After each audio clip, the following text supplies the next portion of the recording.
Grabe, Mari. Nabuo din tayo, Mari. Hindi nyo alam. Pero pare, gusto ko mag-thank you. Grabe yung pangulit ko kay Maring Icy talaga. Hindi ko rin expect na mapapapayag ko siyang kumakyat.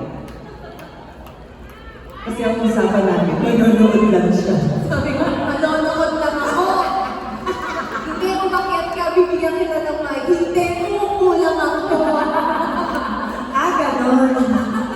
Nung pinintay kita, sabi mo.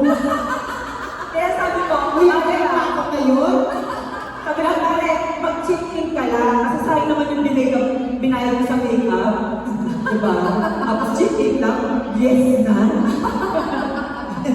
Pero Mari, sobrang thank you. Alam mo, perfect, parang God's perfect time talaga. Alam mo, sa gabi ito, nabuo po kami anim.